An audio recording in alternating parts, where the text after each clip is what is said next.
Hey, what's the deal, people? It's your boy Big Star Raw Sports here, man, with special edition Legends Week here on Raw Sports Off the Court. Legends Week, man, what it's all about. If anyone who knows me knows that I'm all about history of especially high school basketball here in Pennsylvania. Y'all know, Big Star Raw Sport. The Lost Tapes, Big Star's Lost Tapes, is a major part of the whole Raw Sports movement. Educating the younger generation, preserving the culture and all that kind of stuff, man. So that's what Legends Week is all about. Just paying homage to the legends, homage to individuals that I consider legends. And let me see, my man, we're going to get him on, Coach Mo.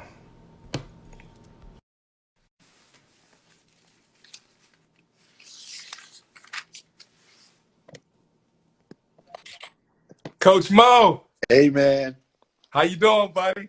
I'm fine. I'm fine. No complaining.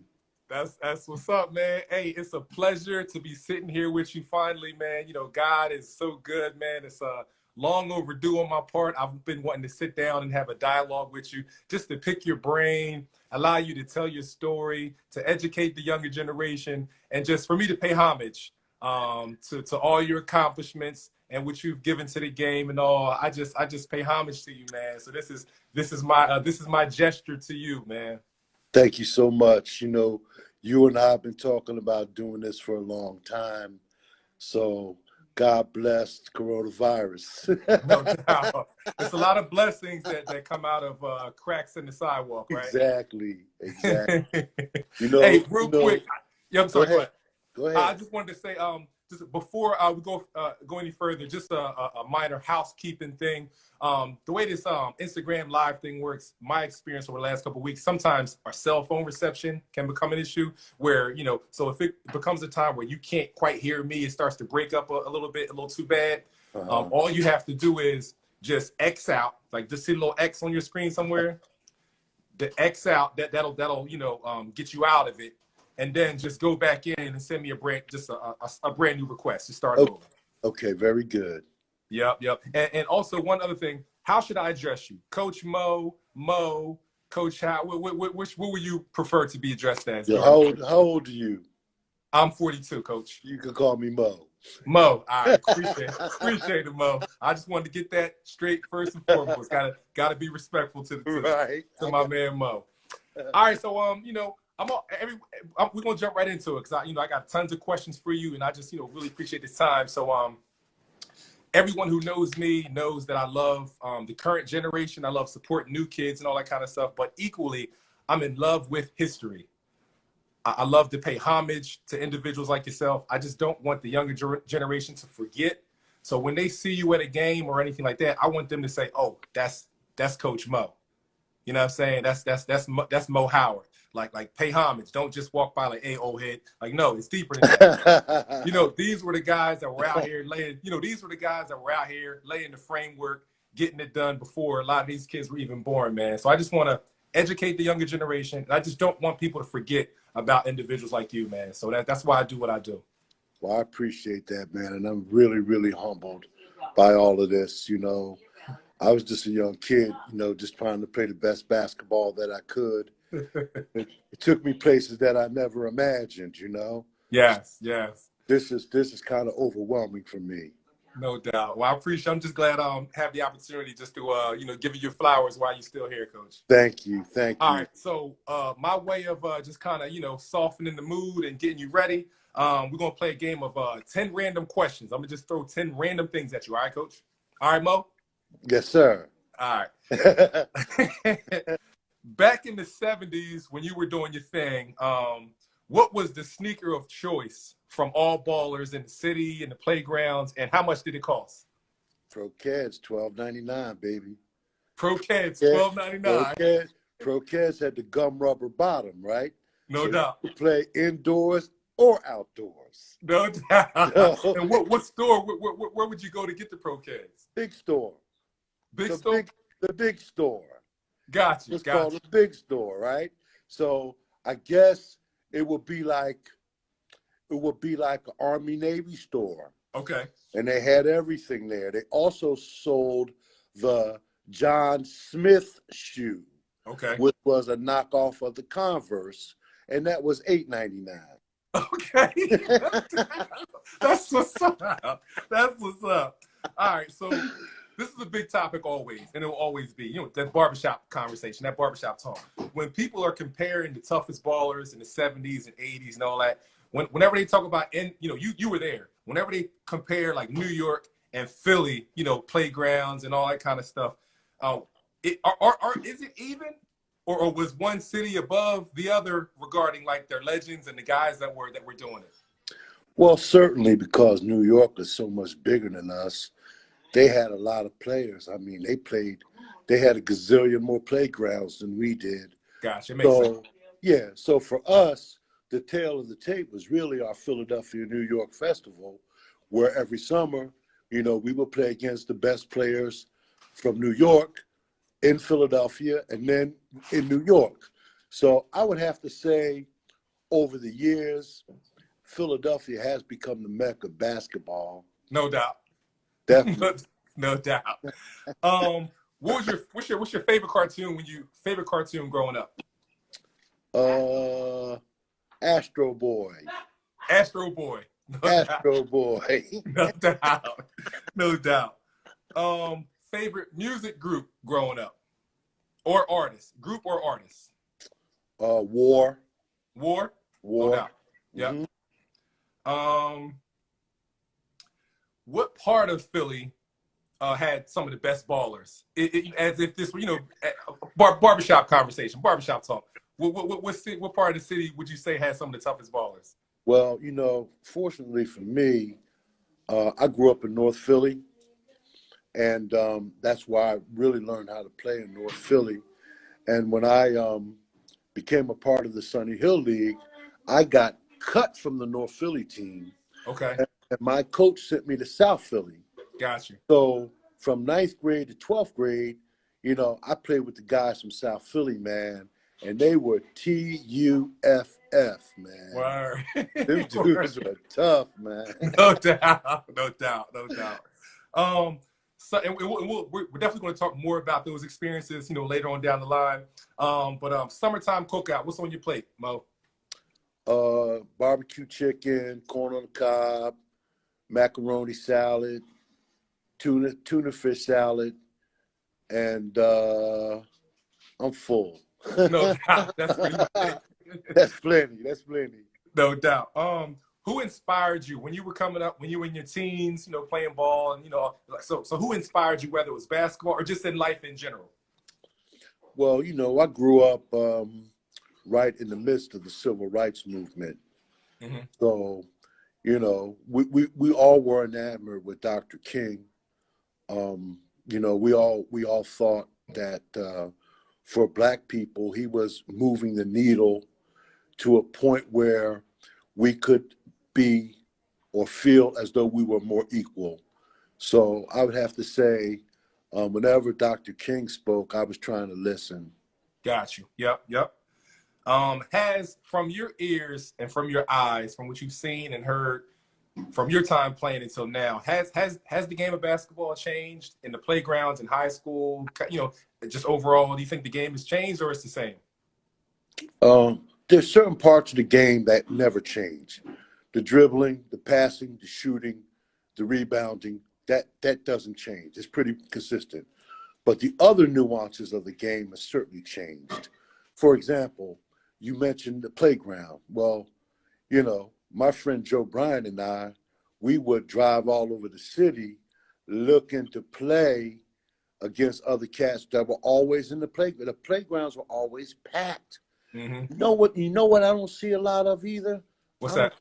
I don't see a lot of cats playing one-on-one. Mm-hmm. That's how we got good, You worked yourself up till you was able to, step to the next guy who maybe was a little bigger than you, a little better than you, and you would challenge them to play one-on-one. I don't see that a lot now. Uh-huh. And, to that point, big men were big men, right? They mm-hmm. played their backs to the basket. They played near the basket. Like if you're 6'10", 2 feet from the basket, you're 6'10". Gotcha. If you're 6'10", from 25 feet, you're 5'2". Basically. Basically. Appreciate that's wisdom, man. These young guys need to hear that, Mo. Hey, real quick, my man Naeem McLeod, who played at Plymouth White Marsh, he just asked, because and this is a lot of stuff, a lot of good stuff we're gonna get into. I guess he caught that little glimpse of you saying you and who was your homeboy that you said you would travel all over the city with? He caught that. He just wanted clarification. Yeah, Joe Bryant. This guy's dad. No doubt. Kobe's pop. That was your homeboy. That was my guy. That was my guy. We went all over, playing and having fun. He went to Bartram. Of course, I went to St. Joe's Prep, and we got out of school earlier than they did. So I would drive to Bartram, and I would pick B up, and we just drive around, try to, see who could play, who wanted to play. No, that was your road dog. That was your homeboy. That was my guy. That was him. Wow. That was him. Yep. Mo and Jellybean. That's dope. That's awesome, man. That's history right there, man. These young players, they don't realize they're in for a treat tonight, man. I appreciate it. All right, last question of the 10 random questions. Have you been paying attention to the Last Dance, the Chicago Bulls story? Absolutely. What's the you were definitely in that era, as far as like in tune hoops, what I'm saying, this and that. So you were there.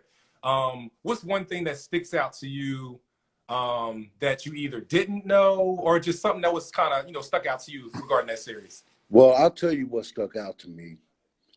The first episode when Michael Jordan gets cut from his high school team, he comes home and he tries to convince his mother that the coach didn't know what he was doing. Right? He cut me. The coach don't know what he's doing. And his mother said, well, Michael, here's your basketball. You got all summer to get better. And that's a message that we don't hear enough of. Yes. Easy to point the finger at the coach or the teammate, whatever. I don't hear many adults saying to their kids, well, son or daughter, you got to get better. Basically. You got to get better. Basically, one of the oldest excuses is, the coaches was hating on me. Hating on me. No, he's not hating on you. Shit. Get better. No doubt, basically. Hey, well, I appreciate that, man. We're going to get right into it. One of the first things I wanted to mention before I get into my questions, I was doing some research today, Mo, and I realized I almost did a backflip in my living room. I almost yelled and screamed, got emotional. We have a connection. Well, we have two major connections. One, your son, Ashley Howard, is my man. And then Johnny Johnson, Johnny Arson, which was our mutual friend, how I met Ash. Yeah. So we were connected. But me and you have a connection, Mo, that I'm not sure. You didn't know that we had. I didn't know it until today. I didn't realize. You know what the connection is, Mo? No. Ask me what my birthday is, Mo. Oh, really? My birthday is August 25th, 1977, Mo. Yes, yes. So now I'm going to drop this on you. Yes. A guy, a Philadelphia legend, Philadelphia high school basketball legend from Overbrook High School, Andre McCarter. Yes. He is also 825.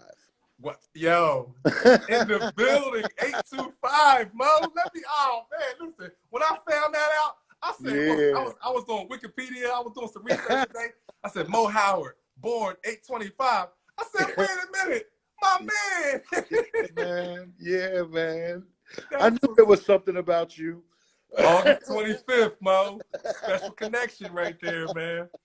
Hey, so I'm sure the younger generation, I appreciate everybody that's been tuned in. They've just been listening to you talk. You talk about, Kobe's pop, Joe Bryant being your homeboy. So I'm sure the younger generation is curious. So let's just start from the beginning, man. Introduce yourself to the people. And I have some questions, yes, but I don't want to stunt you in just being able to flow freely. So just introduce yourself by way of just anything you want to say, as far as introducing yourself, talk about your family, briefly, and then we'll start there. And then I have some questions and I'll fill in the blanks. Okay, man. I'm Maurice Howard. Everybody knows me as Mo. I started out playing baseball, and the school that I went to didn't have a baseball team, but they had a basketball team. And I was in the 4th grade. And in order for you to go into the gym to play basketball, you had to be in the 6th grade. Okay. So I told the coach that I could play, and I had never played basketball in my life. Just so I could get into the gym. And for some reason, he he let me come back, and he started to work with me. And my first coach when I was 8 years old, his name was Chaz McGee. Okay.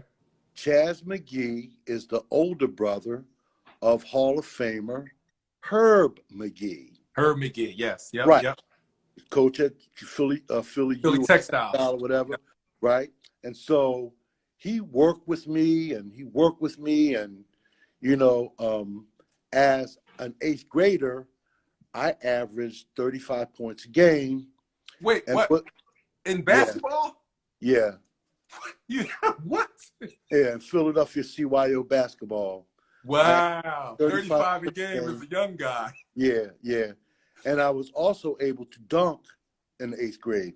What? So, yo, man. So I ended up going to back then, all the neighborhoods, right? All the kids like the kids you went to elementary school with and you went to junior high school with, it was a really, really good chance that y'all would end up in the same high school. Yes. So the guys that you played with every day and you played against every day in the neighborhood, you were going to end up playing with them in high school if, in fact, that was the case. Almost like a filter, the surrounding neighborhood. Exactly. In school, yeah. Exactly. So I ended up going to Roman Catholic as a 9th grader.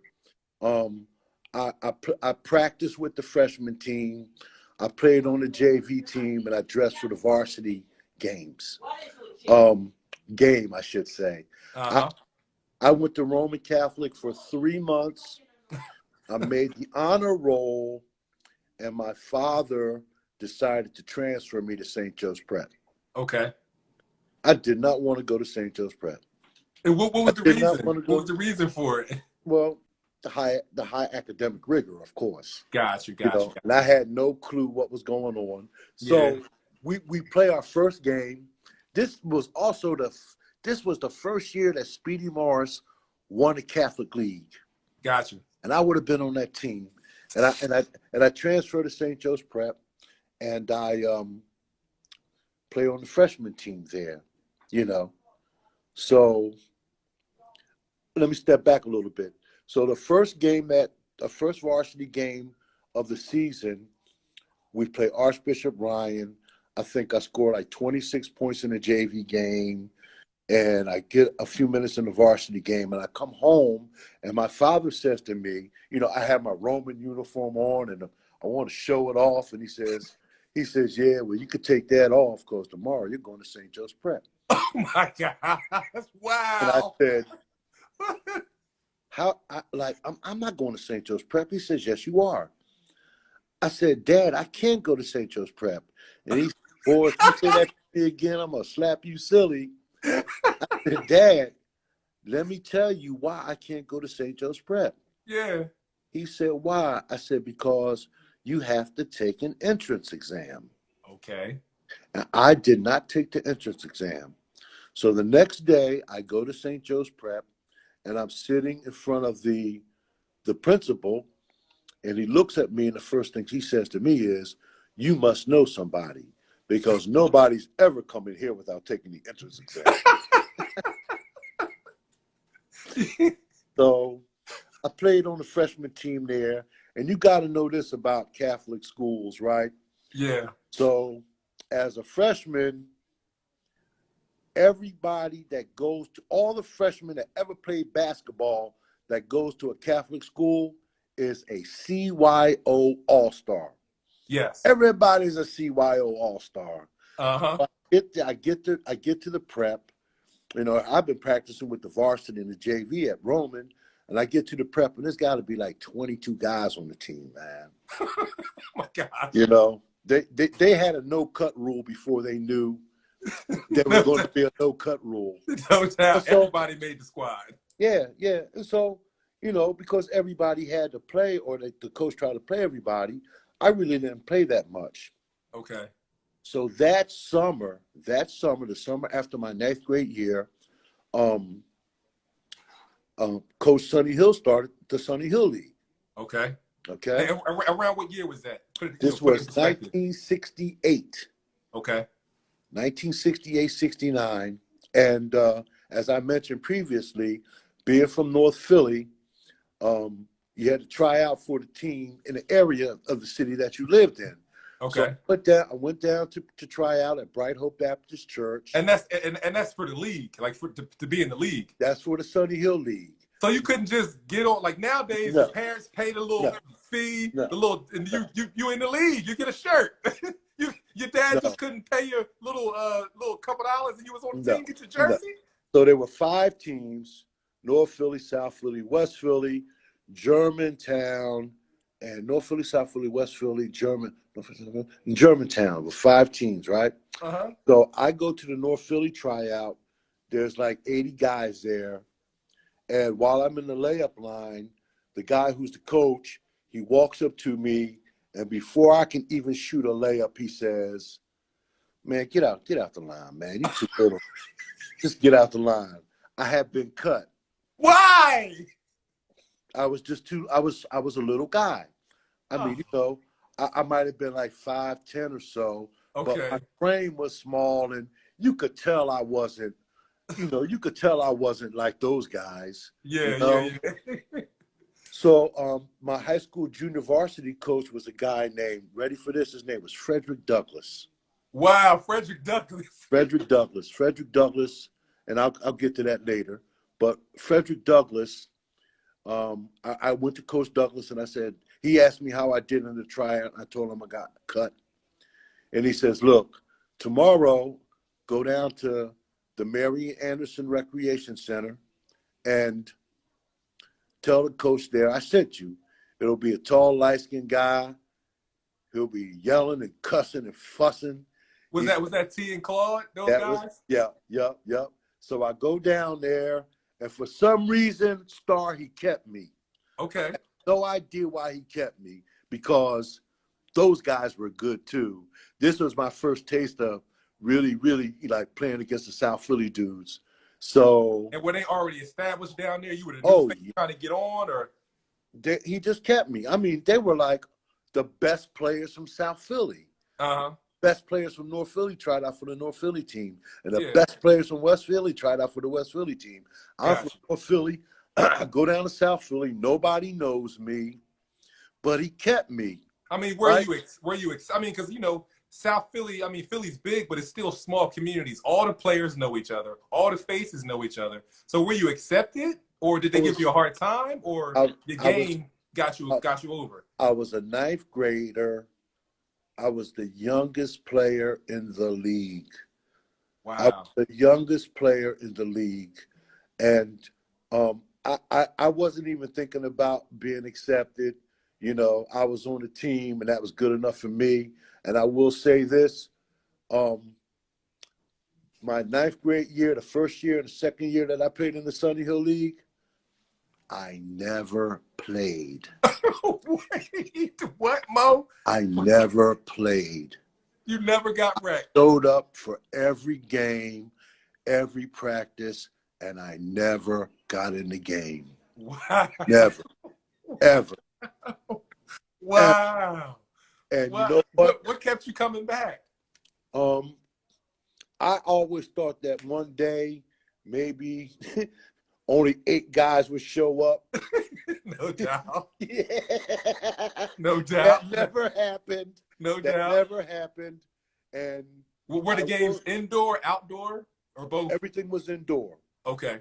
Everything was indoor. So, and I got to say this because the greatest lesson that I learned in sports was right then and there. Sometimes you have to wait your turn. Okay. Sometimes you have to wait your turn. So the next year, I start, and we win the Sonny Hill League championship. As a sophomore? As like, a junior. You was a junior, 10th grade or 11th grade? 11th grade. Got you. We win the Sunny Hill League championship. Got you. And for me, that I will always hold dear to me is there were 4 of us on that team that all played in the NBA. On that Sunny Hill team. On that Sunny Hill team. And what was the name of your team? Did it have a name? South Philly. Oh, South Philly. Got South you. Philly. We were the green team, South Philly. No doubt. And Joe Bryant played on that team. Wow. Andre McCarter played on that team. Wow. Maurice Lucas played on that team. Wow. Stuff. Wow. So all four of us got drafted into the NBA. Yo, that's crazy. Yeah, it was crazy. You on the team. No wonder why y'all wanted to cheat. You kidding me? Y'all had the cheat code. Joe Bryant, Kobe's dad, Lucas. Oh my God. Like, come on. Yeah, it was hot, man. Wow. But you have to know that there were other really good teams in the league because, you know, if the guys were chosen by the section of the city that they lived in. So, for example, in North Philly, you had, you know, Edison High School, you had Benjamin Franklin High School, you had Simon Gratz High School, you know, and all of these guys were good players. Mm-hmm. They were, you know, they only had like maybe 10 or 12 guys on each team. Mm-hmm. So all the games were competitive, and, you know, it was really, that helped my development as a high school basketball player more than anything. You know, I was in the Catholic League. I played at St. Joe's Prep. I started as a sophomore. I made the All-Catholic League honorable mention as a St. Joe's Prep? At St. Joe's Prep, I made All-Catholic honorable mention. Quick story. So we're playing against Monsignor Bonner, and they have this guy. He's a thick guy, really husky, and my coach says to me, you know, you go out there and you guard him. So I'm guarding this guy. I'm all over him, right? He picks the ball up. I'm all over him, man. So the guy grabs me and he hip tosses me. Wrestling move. Right. And all my teammates run off the floor. What? So I'm trying to figure out where the heck you guys are. Little did I know that guy would end up being Heisman Trophy winner John Cappelletti. Yo, that's crazy. John That's Cappelletti. insane. He So your teammates ain't what? Your teammates they don't ain't want what? no part of that. They don't want to have nothing to do with that. Yo, So, are you serious? Yeah, yo, that man. is legendary right there. Yeah, man. Legendary. Wow. So the next year, St. Joe's Prep, we win the Catholic League. Phil Martelli, former St. Joe's coach. Yep. Phil Martelli was a teammate of mine. Oh, snap. Wait, at St. Joe's Prep? Yes. Wow. Yo, you played with legends all through. Summer League, Sunny Hill League, you playing with John Lucas and you know, Bryant, and you playing with Phil Martelli at St. Joe's Prep. Yes, he was a great passer. Was he? Wow. Oh, yeah. Yo, this is crazy. Yeah, I led the Catholic League in scoring 2 years in a row thanks to Phil. Wow. So the Catholic League, where was the championships played at? Well, we would play similarly to the way it is now. We would play the playoffs in the Palestra. There were 2 divisions. There was a Northern Division and a Southern Division. So the Southern Division teams would play the first round. Would be all Southern Division teams and all Northern Division teams. The next round, the semifinals, they crisscross. Gotcha. So Southern Division winner would play a Northern Division winner on each side. Gotcha. And then for the championship, whoever won, whether it be a Northern Division team or a Southern Division team or 2 Northern Division teams or 2 Southern Division teams, you played for the championship. And all those games were played at the Palestra. Gotcha. Now, back then, wow. this was before PIAA. Okay? Yes. Because we just knew, like, if you won if you won the Philadelphia City Championship, you was the best high school team in Pennsylvania, right? Yeah, that was it. Basically, it was nothing else other than it was that. nothing else. But nothing else after that. Right. So we ended up playing Andre McCarter's Overbrook High School team for the city championship, and they stomped us, man. They stomped us, but they also had like, 6 or 7 Division I players on that team. So after the Catholic League, y'all, it was still a city There championship was a as well. There was a city championship. Okay, so simultaneously the public league tournament and stuff was going on as well. Exactly. Okay. Exactly. And the public league winner, of course, would play the Catholic League winner for the city championship. And back then, that was a big thing. And where were they played at? At the Palestra. And who were some of the teams that y'all played in the chip? And then who were some of the players, some of the other good players you said that you were going up against in the pub as well then? Well, most of the Catholic League players were, pretty, for lack of a better word and not be disrespectful, they were nondescript. Like, very few of those guys played Division I. Mm-hmm. But one guy that comes to mind is Michael Arizin, who is the oldest son of one of the 50 greatest players ever played in the NBA, Paul Arizin. Okay. Michael played at Cardinal O'Hara. There was a young guy from North Catholic. His name was Barry Brodzinski, who was he was a sophomore when I was a junior, and he was just scintillating in the game that we played against them in the semifinal. But it was a really big deal, considering St. Joe's Prep is not like a basketball powerhouse, Gotcha, so to speak. gotcha. So it had to be like a perfect storm where everything kind of lined up, and it was pretty memorable, for us. Who did you guys when you St. Joe's Prep, y'all played in the city championship as well, right? Yes. So what teams did y'all play against in the pub?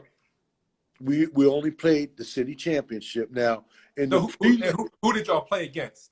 We played against Overbrook.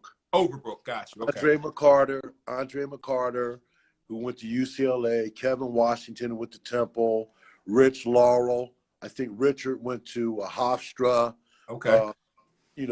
There were some players on that team. Like I said, they had like 6 or 7 Division I players on that team.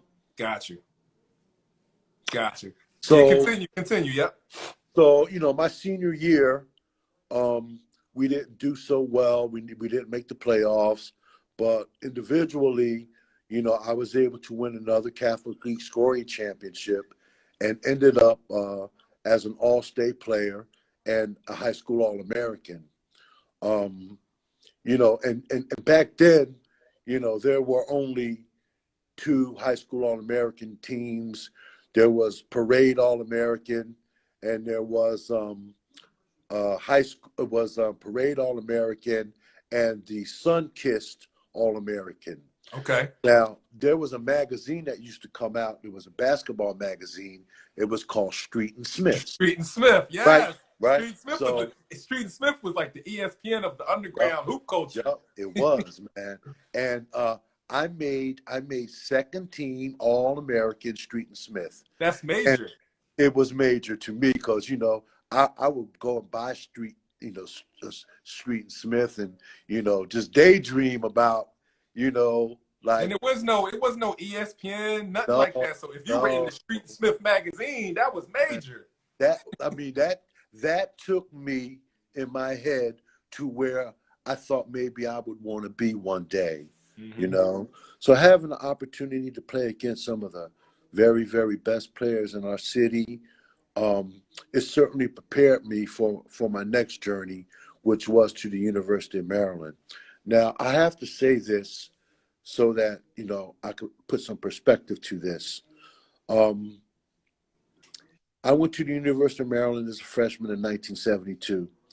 And I know many of you have seen the TV film Glory Road. Yes. Where UTEP plays Kentucky. Uh-huh. And UTEP beats Kentucky. And that game is played at the University of Maryland's Cole Fieldhouse.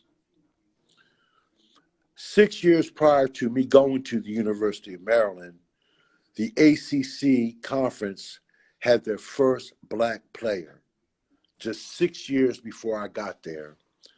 So And Ashley reminded me one day. He said, "You know, Dad, you are the first player from the city of Philadelphia to go to a large black college in the South."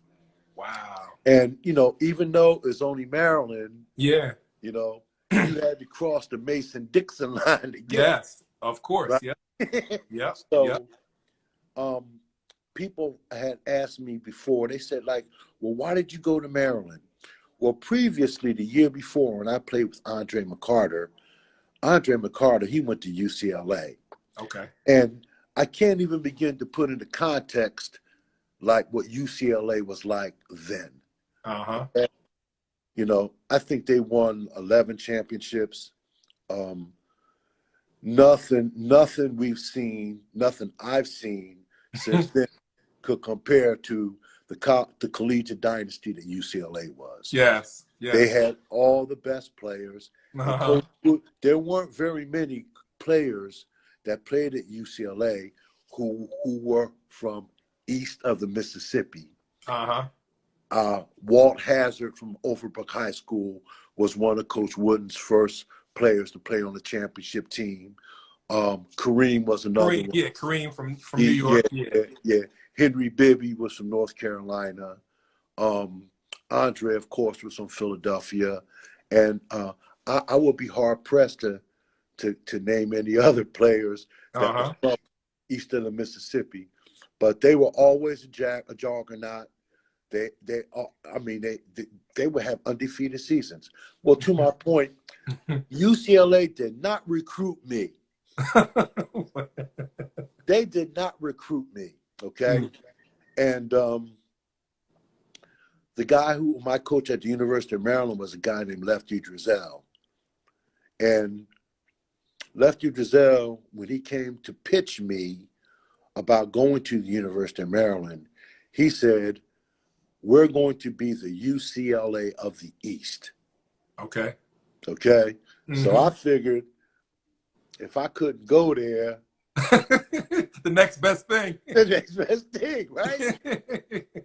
Exactly. So I go to Maryland. I'm a Big Five guy through and through.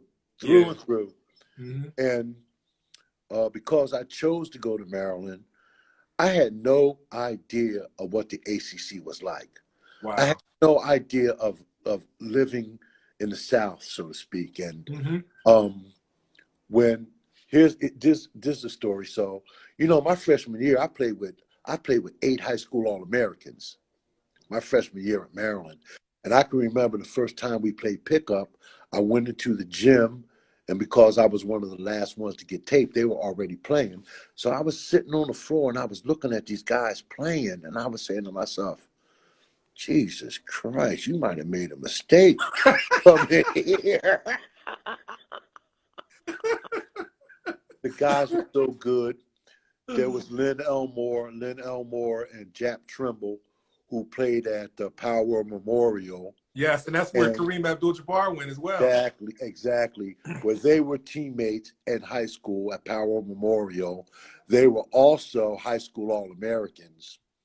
Tom McMillan, who went to Mansfield High in Mansfield, Pennsylvania, he was the National Player of the Year. Howard White, and Howard White was in the Jordan documentary the other night. He's the big Nike guy. He's the senior vice president for Jordan brand. Wow. He was on that team. Wow. Crazy. It was crazy, man. It was absolutely crazy. It was absolutely crazy. So my first year, I didn't play a lot. In fact, I posted something maybe last week about, all the guys that I played with. I played with 8 high school All-Americans, and I averaged 2.8 points a game, and I didn't transfer. You know. I could have transferred, but I didn't because, I wanted to prove to myself that I was as good as those guys. I was as good as those guys. I was a high school All-American too. So I stayed there, and I started the next game, the next season. Our very first game was at UCLA. Wow. And, The UCLA in the East and the UCLA in the no, West. I say the UCLA of the East versus the UCLA of UCLA. No doubt. They were their own island, their own country. So Wow. we get out there, and Bill Walton is on the team. Jamal Wilkes is on the team. Yo, Cornbread Earl and me. Yeah, Jamal Wilkes is on the team. Yo. Richard Washington is on the team. Marcus Johnson is on the team. Dave Myers was on the team. Like they were loaded. Loaded. Loaded. And we played them. We played them to a very, very good game and lost to them by 1 point out there. Wow. At UCLA. At their place. At their place, yeah. So that was the year. At that point, like they had like won 80-something games in a row, man. Yes. In a row. Yes. And you know what happened is they play Notre Dame at Notre Dame, and Notre Dame beats them. They won 88 games in a row, and Notre Dame beat them. Wow. So I would always tell, you know, my friend Andre McCarter, like, you know, we softened y'all up. Yeah. So that UCLA could knock y'all off. Y'all primed them up a little bit. Exactly. Because I'm sure, I mean, although they beat you guys, I'm sure they walked away mentally still flustered. Like, man, we only beat them by 1. Like, they had us beat, you know what I'm saying? So I'm sure psychologically that still did something to them. A win is a win regardless, but I'm sure that probably still did something to them, especially at their place. Yeah, it was a big game for them too. I mean, you know, here we are. We really weren't like nationally acclaimed at that time. And to go out there and to play them to a 1 point game after they had won so many games in a row, you know, it was pretty gratifying for us. And I'm sure, you know, we left them with something to think about. Of course. So moving forward, you know, we go on, and like I go to the ACC and I don't know anything about the ACC. Like I might have seen North Carolina come on TV. The games would come on late at night. So I would stay on and watch the games on TV, not really knowing anything about it. So like my freshman year, we go into what they call the ACC tournament. Right? No other conference in the country had a tournament. Okay? So say you were in the Big Ten, you'd win all of your games. You win all of your games in the Big Ten, then you go to the NCAA tournament. Right? The ACC was like, you could win all of your regular season games, but if you lost in the ACC tournament, you were going home.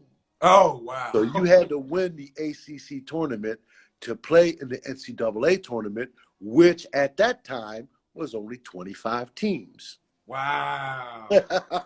Wow. So my first season at Maryland, we lose to NC State, who had this crazy dude named David Thompson. David Thompson. Like, wow. Crazy. So I'm from Philly, right? And my teammate and classmate John Lucas is from North Carolina, and he would say to me, he's like, yo, man, like, you got to see this guy, man. He's unbelievable. And I said, who? He said, his name is David Thompson. I said, David Thompson? That's a pretty common name. And he says, no, but you don't understand. Like, in fact, we call him DT. I said, y'all call him DT for David Thompson? He said, no, for the truth. Back then, the truth. The truth. So dudes was the truth back then, huh? Right. Wow. So our first year, John and I first year, we played in the ACC tournament, and North Carolina State was on probation, which meant they could not participate in the NCAA tournament. Okay. They went undefeated the entire season. They beat us by 3 points in the ACC tournament, and they went home. We ended up playing an Elite Eight game against Providence. We had Marvin Barnes and Ernie DiGregorio. We lost in the Elite Eight final. So had we won that game, we would have been in the Final Four. The next year, You know, we play in the ACC tournament, and North Carolina had Bobby Jones and Mitch Kupchak and Walter Davis, just great players who ended up being great pros, as a matter of fact. Mm-hmm. And we ended up playing North Carolina State. North Carolina State had beaten us 6 times in a row, 3 times the previous season, or 5 times in a row, twice the next season, and this was the 6th game. So we play NC State. We're ranked 3rd in the country, and they're ranked number 1. And we play NC State in the ACC tournament and lose to them in overtime by 3 points. So, you know, you go home or you go to the NIT. Oh, so they had the NIT back then? They had the NIT back then. Okay. But 2 years prior to John and I coming to Maryland, they they won the NIT. So the senior guys, Elmore, McMillan, and those guys, they said, nah, we don't want to play in the NIT. And besides that, what if we go to NIT and we lose? We play such a great game here tonight that it would be anticlimactic. So we didn't play in the NCAA tournament. We didn't play in the NIT. NC State wins the national championship, and we ended up ranked 4th in the nation. Mm-hmm. But the significance of that game, Star, was many people felt that we had played good enough to play in the NCAA tournament. That is the game that expanded the field for the NCAA tournament. Wow. It went from 25 to 32. Wow. So you guys had an impact on what people are still, it was like a ripple effect of what's still, you know, wow. Exactly. And then, you know, after that, like the next year, I think went from 32 to 48, I believe. Go up, yeah. It just kept going. So it seems like that the significance of that game just opened their eyes. It just, because there were just too many teams. Too many really good teams that were worthy to play. 25 teams play for the championship. Wow. Yeah. So the next year, we win the ACC regular season, and we finally beat NC State with David Thompson. And we ended up beating every team that was in North Carolina that played in the ACC: Duke, Wake Forest, North Carolina State. And I don't think Maryland had ever done that. So they labeled us the Tobacco Road Sweepers. Tobacco Road Sweepers. The Tobacco Road Sweepers. Wow, that's crazy. So we ended up that year. We ended up in the in another Elite 8 game, Elite 8 final, where we lost to Louisville, who had a great team: Junior Bridgman, Ricky Gallen. They had a great team. They were coached by Denny Crum, who was the assistant coach to John Wooden at UCLA. Okay. So, you know, we went again to the Elite 8. We win that game. We go to the Final Four. And then the next season, you know, we finished like 23-7, which was actually the worst finish of all the years that I played at the University of Maryland. And which is still a solid record, but one of the worst record of your years there so far. And it was the only time that we finished out of the top 7. Gotcha. So you know, and then back then, you know, they had the other league, they had the ABA. And I must say this. Like, I never ever thought about playing. Like, while I was in college, I never thought about the NBA. I never thought about being a pro. I just wanted to be like one of the best players on my team, one of the best players in the conference. And it wasn't until somebody contacted me about maybe being a pro. It was just unbelievable to me. Like, I was. So that wasn't even a thought of yours? No. I mean, so in your mind, what was it like? Okay, I'm gonna just continue to play ball right now. I'm gonna graduate, and then I had a good time, or you weren't thinking beyond that at all? Well, it wasn't until my junior year, because they had the other league, right? They had the ABA. That somebody from the ABA, reached out to me and said, hey, look, if you wanted to leave school, you could be like a top 10 pick. Mm-hmm. And, I thought I had an average season. I made the all ACC team. I made the all ACC tournament team. And I felt that, I could go back and have a better year and maybe get drafted a little higher. So Uh-huh. back, I have a better year. And then they merge. Oh, wow. And then they merge, right? Wow. Talk about So, timing. yeah. But I have to step back a little bit. My junior year, one of my teammates, the first week of school, decided to go pro. He Uh-huh. was only there for one day, and he decided to go pro, and that was Moses Malone. What? Wait a minute. Wait. I, Go back. Break. yeah, All right, because I didn't know that you were going to say Moses Malone. So go Moses, back, Moses set the Malone. framework to that game. What So team? And just say that again. Moses committed and signed to the University of Maryland, attended classes, the first day of class, and that night signed a pro contract. Wait. He comes to school one day in class and says, "I'm good. I'm going pro. I'm out." No, that's literally one and done. One day and done, right? One day and done. Wow.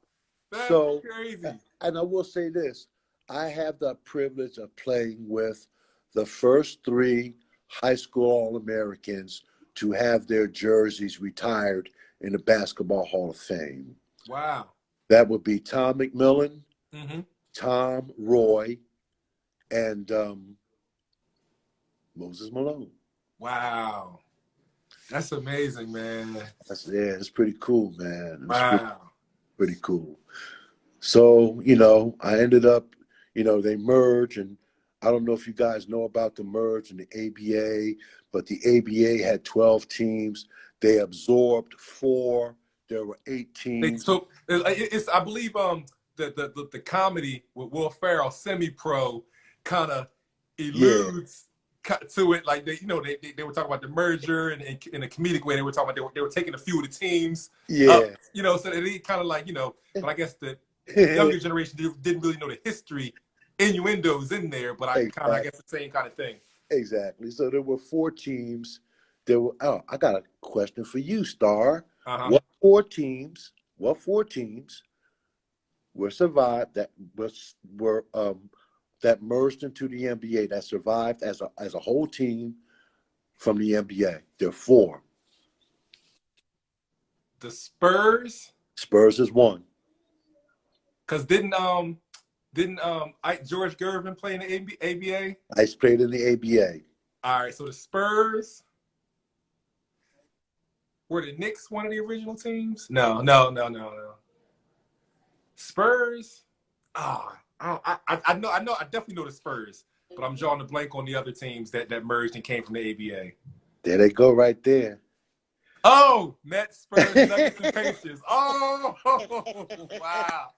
That's what's up. Yeah, I definitely wouldn't have guessed it. And that's my man, James Nelson Stewart, one of my homeboys. James Nelson knows. Hey, you know what? Before I go any further, man, like you and James and Jalen Roberts and Dell, and y'all do some fabulous stuff with these kids, man. Thank you, man. Like, I mean, you guys are really freaking over the top. And thank you, man. That means a lot, man. We had to really, we really had to, you really had to put on to get anybody's attention. You know what I'm saying? And a lot of times you only had one opportunity to make a good impression. Uh-huh. I remember going, because we used to play out in Narberth too. Uh-huh. Summer league. That was the big summer league. And we would go out in Narberth, and all the college coaches, they would come to the summer league games and would just sit there in the stands, Wow. The college coaches would come into the summer league. The college coaches would come to the summer league. They would actually come to, Sunny Hill games as well. But Wow. you always had to like put on. Put on. You Yeah. know? Yeah. You had to be like at your best in order for them to notice you. Yes. But you guys, man, you guys have facilitated the platform in such a way, like, you know, you guys don't make any of these kids look marginal. No doubt. And I respect that. I appreciate that, man. No doubt. Because, Thank you, Mo. you know, you can't have an opportunity. You can't have an experience unless you have an opportunity. 100%. And you guys give them opportunities. And big ups to you guys, man. No doubt. Thank you Big so much, ups. man. That Yes, means a sir. lot coming from you, man. Yes, sir. So you were, I think where you left off, you were talking about Right. Maryland and Yeah. So I get drafted. I get drafted by the Cleveland Cavaliers. I'm the 32nd pick in the draft. I'm a second round pick. I'm a 32nd pick in the draft, and I go to the Cavaliers, not knowing that they had 11 guys on the team, 12 guys on the team. 11 of them had guaranteed contracts, and I was the second pick. Mm. So, you know, it came down. Like, I knew the guy who was the first pick. And, you know, like me and him, we battled every day, man, you know, trying to get that last spot. What was that pressure like, knowing, okay, I get drafted, but what it seems like, okay, you're excited, but it comes with an equal amount of stress because you know the real situation. You're like, oh, yeah, I made the NBA, I got drafted, but now you know my situation. I got to battle for this spot. It's not guaranteed. Like, what was it like then for you? Well, did you have a chance to be excited before you got hit with the reality of what was going on?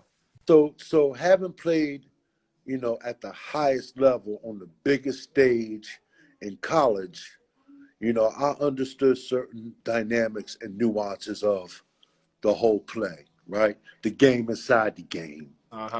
So oftentimes it wasn't like the best guy got the nod. It was sometimes, you know, well, we've made financial commitments to this guy and whatever. And all I kept thinking was, you know, if I'm better than this guy, I'm gonna get a job. I'm gonna get a chance. And so I made the team up until the day that my contract called for them to pay me for the entire year, and then they cut me. Gotcha. So, you know, and they were a very good team. Nate Thurman was on our team. Austin Carr was on our team. Jim Brewer was on our team. Great team. Bill Fitch was our coach. And I was let go, and a couple weeks later, I got a call from the New Orleans Jazz. And their general manager was a guy named Press Maravich. Now, Press Maravich was Pete Maravich's dad. No, hey Mo, hey, hold that 1 second. I'm getting a notification. Instagram only gives me like an hour to be on. Okay, so good. So I don't want us to cut. We done an hour already? Yeah, we're great. We're making great time. So I'm gonna end this. Right, I'm gonna end this one, and then I'm gonna start it again and just rejoin me. Okay. All right. I'll see you in a second. All right. All right. Damn, we did a whole hour that fast.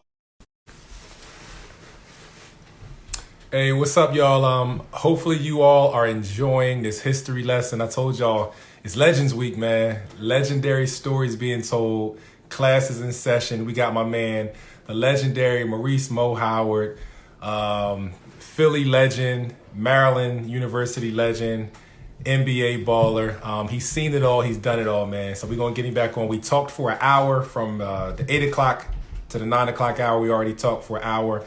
Instagram only gives me, I'm not sure why, but an hour to talk. So I just had to start it over. So I'm waiting for my man Mo Howard to rejoin us, and we're going to continue the conversation. I believe he was just talking about his experience with the New Orleans Jazz, and he mentioned something about something about a Maravich, something about the last name Maravich. Let me see where he goes with this story.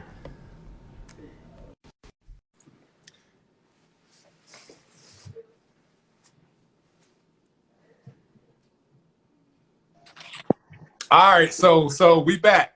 I just had to set the stage for the people, for the new viewers joining us. The last thing you mentioned, I think my head's about to explode. You mentioned the name Maravich. Continue with that story. Let me see where you're going with this. Right. So Press Maravich, who was Pete Maravich's father, was the coach at Appalachian State. Got you. And we had played them while I was at Maryland. We had played them. I had a very, very good game. And when they took me out of the game, I went over and I shook Mr. Maravich's hand. Okay. Well, little did I know that he would remember that. No doubt. He remembered that. Like that. And what was it? I mean, because that's a good lesson for the younger generation as well. What was it in that interaction that, first off, describe the interaction, and then what do you think it was in that interaction that he remembered that, left that, what type of impression did you leave on him from that? Well, I think I did it out of a sign of respect for him, That's Pete Maravich's dad, and I did it that way. I think the significance of that was that's something that you don't normally see. An opposing player gets taken out of the game, and he goes over and he shakes the opposing coach's hand. Yes, that is memorable for that coach. Yes, and I don't know what I was thinking, but I was thinking. That's right. That's right. That was a chess move. Exactly. So, true story. So I go down there to New Orleans, and it's the day after the All-Star game. So I just so happen to, I'm in the airport as Pete Maravich is getting off of, the game was in Milwaukee. The All-Star game was in Milwaukee. He's getting off the plane. I'm getting off the plane from Washington. And you were going down for the All-Star game, you said? No. This was I was going down for the first day. Like the day that I got there, the next day was the first day of practice. Okay. So yeah, got first day of practice. Got you. So I see Pete, and I know who he is. I don't think he knows who I am. And this is the coach, or this is Pistol Pete? This is Pete Maravich. Pistol Pete, teammate. Pistol Pete, my teammate. Wow. So the next day. Mo, can I just stop you for a second? Mo, this is blowing my mind right now, man. Mo, come on, man. Yo, I'm emotional right now, man. Yeah. So we talking from high school, you played with Joe Jellybean Bryant, John, you played with John Lucas, you played with Phil Martelli, you played with all these guys. Now you're in the NBA playing with the New Orleans Jazz, and you say that your teammate is Pistol Pete Maravich. Yeah, man.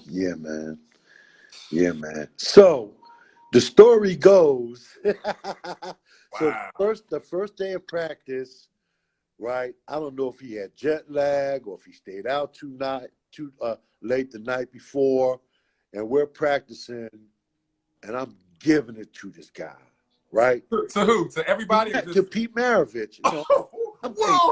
Wait a minute. Mo Howard's giving it to Pistol Pete. I'm giving it to him.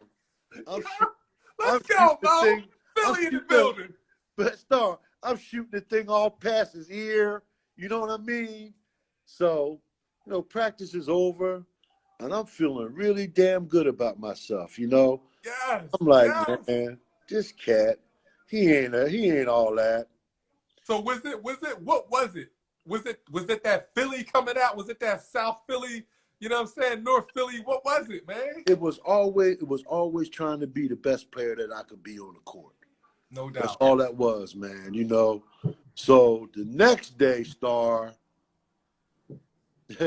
Pete took me to the College of Basketball Knowledge. Yo, he did me so dirty, man, that I had to apologize to this guy, man. What? And this is in practice. This is in practice, man. What happened, Mo? What happened, man? Oh, he just, like I thought I did him the day before, he did me that dirty like 50 times worse. If it's any, I'm gonna pause you real quick. Keep your train of thought. Sorry to keep stopping you. I apologize. Sure. If it's any people watching this right now, when we get done, to put this in perspective, YouTube, Pistol Pete Maravich highlights, and you'll see who we're talking about. One of the baddest white boys in the history of basketball. He had that N1 handle, you know, flashy, prime time, behind the back, no look passing. Boy was bad. And this is who we're Yo, talking man. about. And, you know, he's also the all-time leading scorer in NCAA history. He averaged 44 points a game, scored almost, 4,000 points. And 44 points a game? 44 points a game. Almost 4,000. Well, these guys played 3 years. Mm-hmm. They only played sophomore, junior, senior year. Freshmen couldn't play. Oh, okay. Freshmen, which even, bulks up who he was. And then also some people are somebody mentioned, also put in perspective, Mo, there was no 3-point line. No 3-point line. No 3-point line. So Mo, he averaged, sorry to change the channel on him, but 44 points a game, all 44. twos? All twos? All twos. Yo, that's insane, man. That's insane. All twos. So, growing up, being a Philly guy, I love the Sixers, man. But my next favorite team was the Knicks because, Earl played for the Knicks. We love Earl in Philly, man. Earl the Pearl, yeah. We revere Earl. And, even back when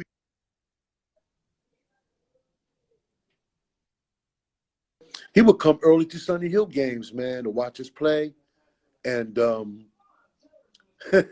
even talk to us, So to make a long story short, I ended up playing with the Jazz against the Knicks, right? The night that Pete Maravich scored 68 points. Wow. Okay. And what was crazy about that game was there were 8 future Hall of Famers in that game. Okay. There was our coach, Elgin Baylor. There was Pete Maravich. There was Phil Jackson. There was Red Holzman. There was Bob McAdoo. There was Walt Frazier. And there was Earl Monroe. Right? I can't take it, Mo. Oh, wait a minute. Bill Bradley was also in that game. I can't take it, man. Yeah, man. This is too much, Mo. Yeah, man. So I'm gonna just give you a tip, right? If you ever in a bar eating peanuts and drinking Coke and guys is playing trivia, I guarantee you'll win this every time. You'll say, I bet you a Pepsi that you can't name the second leading scorer for the Jazz the night Pete Maravich scored 68. No doubt. No doubt. That would be me. Mo Howard. No doubt. The second leading scorer. I had 12 big points. 12, and you was the second leading scorer. I was the second. I thought you was gonna say. I thought you was gonna say you had a double nickel, Mo. No, man. So the next day we have a game. I think we play Kansas City or somebody like that on the road, man. Pete's knuckles were like dragging on the ground because all those shots that he had put up the night before. His arm was tired, man. His arm was tired, man. Wow. And I told him, I was like, yeah, this is one of those games you got to pass, bro. I know that's right. So went to break. So that was and what year was that? Put in perspective. What year was that? That was 1977. 77, the year I was born, Mo. Yeah, that's the year I was born. So he gets 68 points, no 3-point line. If you look at the tape, it's on YouTube. If you look at the tape, you'll see that had they had a 3-point line, he might have scored 80. Wow. Wow. He might have scored 80. What types of buckets? Describe your game. Talk about your game. Your 12 points. Come on, we got to big up the 12 points, Mo. Well, were they inside? Were they outside? Were you on the foul line? Well, I mean, I think I had a couple free throws, but I like overplaying passing lanes. Uh-huh. You know, I like to get my stuff like that. Like, you didn't have to run a play for me to score. Yeah. I like that, man. And, you know, usually when I was able to overplay a pass and steal the ball, it ended up as a dunk for me, No you doubt. know. No So doubt. that's how I was able to get my dunks off. And then, you know, I prided myself on making open shots, making Uh-huh. jump shots, you know. Uh-huh. Again, there was no 3-point shot. So, you know, the thing I don't like about the 3-point shot is you got to look down on the floor to see if you're behind the line. Yeah. So That messes up your rhythm almost. I'm just saying, we were taught to keep your eye on the target. Keep your eye on the target. The target's not here; it's there. Exactly. So, Exactly. but what do I know? I don't know. Wow, that's awesome, man. Yeah, man. But look, I'm not gonna keep you all night. I just want to fast forward a little bit. And once you get done, I just have some specific questions, man. But I'm just letting you go, man. All right. Well, I'm gonna lay back off of that, man, because you know. No. You go, Mo. You go, man. Well, all right. Well, I'm gonna change tracks, man, because you know, I've been very, very lucky, Mike. I mean, I've been very lucky, man, and I've been able to parlay what little, and I think is little basketball success that I've had into being able to share it with so many people, so many people. Like, I mean, I look at some of the things that I've done in my life, and nothing pales in comparison to, you know, young kids that I coached when they were young, calling me up and calling me coach and inviting me to their wedding. And, Yeah. you know, it's like a really, really big kick, man. Like a lot of guys, you know, like grew up under me. Like one guy is, you know, Phil D'Ambrosio, the Shipley coach. You know, Uh-huh. I knew Phil since he was 13 years old, and you know, my youngest son Kai played at Shipley, and Coach you know, Phil. That's yeah, my man, guy. yeah, man. So, you know, I mean, it's just so many. I'm currently sitting on a search committee for the head basketball coach of St. Joe's Prep. Wow. You know, like how do these things happen to me, man? You You know what I'm blessed, saying? man. You I'm blessed, man. I tell you, Star, sometimes I'm just overwhelmed by all the love and all the opportunities that I have. Um, seeing my son win championships, man. You know, um, even my youngest son, like he went to NJIT and they upset Michigan at Michigan. Wow, that You was know what I'm huge. That's saying, huge. man? That's Like, major. how is all of this in my orbit, man? Yeah. You know, how how does all of this happen to me? That's And blessing, man. sometimes I'm like so overwhelmed and so grateful that I've been able to be a part of so many great basketball things and meet so many great people, man. It's just, you know, it's just crazy. And it's crazy. The crazy part is everybody knows me, right? So I don't know everybody. No doubt. I don't know everybody, you No know. doubt. No So doubt. I'll be somewhere and people will come up to me and they'll say, "Hey, how you doing?" And certainly, you know, I believe that you treat people like Of you course. want to be treated. Like they're valuable, of Yeah. course. Yep. So Yep. even if I don't know your face, You I'm gonna gonna show treat love. I'm gonna treat you like I know you. A You hundred know. percent. That's right. So my family, they like, damn, man, can't we go anywhere? Anywhere. I know exactly what you mean. I know exactly what you mean. We went to Kentucky. NJIT played Kentucky at Kentucky, and we get off the plane. We're walking through the terminal, and one of the sky caps walks up to us, and he goes, "Man, you look like Mo Howard." So mind you, I haven't played in like 35 years. Wow. 35 years. This guy comes up to me and he goes, "You look like Mo Howard." And I'm with, I'm with my family, and they go, "Damn, can't we go anywhere? Anywhere. Somebody doesn't know you." That's funny, man. That's hilarious. That's crazy, man. So Hey, let's go let ahead, go ahead. fire away.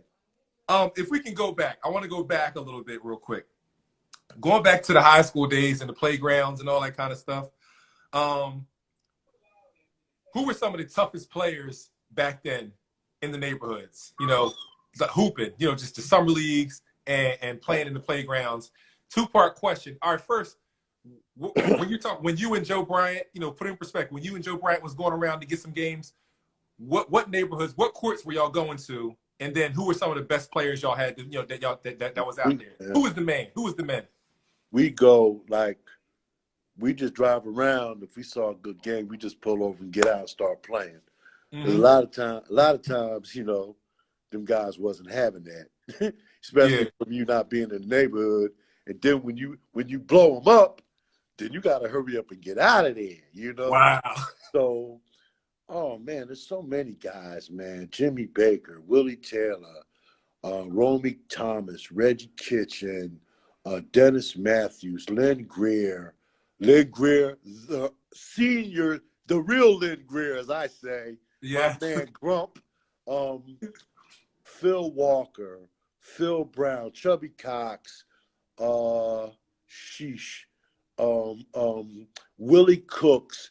I gotta shout out my South Philly, man. I love South Philly, man. Them guys treated me so good. They treated me so good, man. And gosh, I can't even remember them all. And then when we played out at Narberth, we played against all the great suburban guys, Steve Joachim and Ray Edelman and Tommy Inglesby and Arizin and somebody said Galen Baker. Galen Baker, yeah. In fact, Galen kind of grew up not far from where I lived, and he was very, very different and special. He's a guy that really, really should have made it. He should have made it. Because one thing I also found out about this star is that, like, when you're in pursuit of something, you got to do everything. Yep, Henry Williams, you got that from right. Norristown, Big H, Henry Williams. Right. Hey, that's my cousin. Henry Williams, that's my cousin. Okay, let me finish this thought first, okay?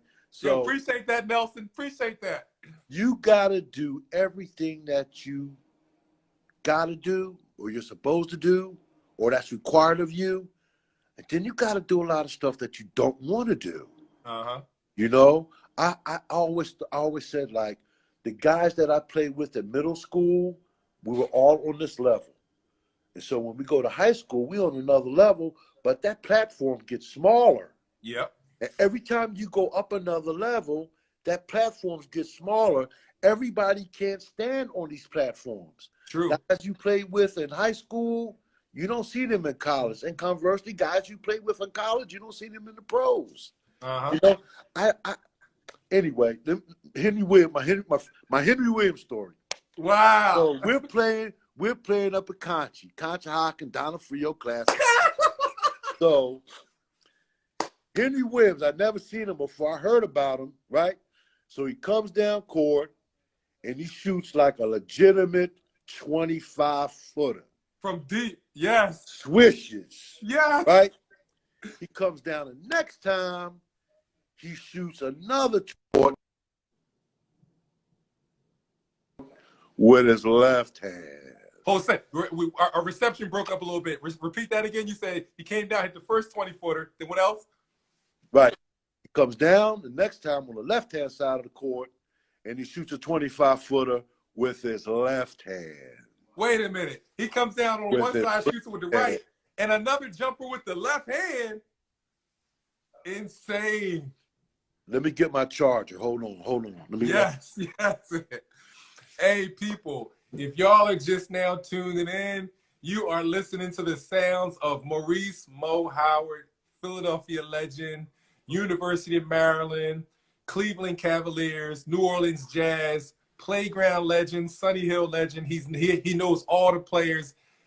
Legendary stuff, man. Class is in session. Keep your phones on, keep your phones charged, and just listen to the stories, man. Right now, he's talking about Henry Williams, aka Big H, my cousin.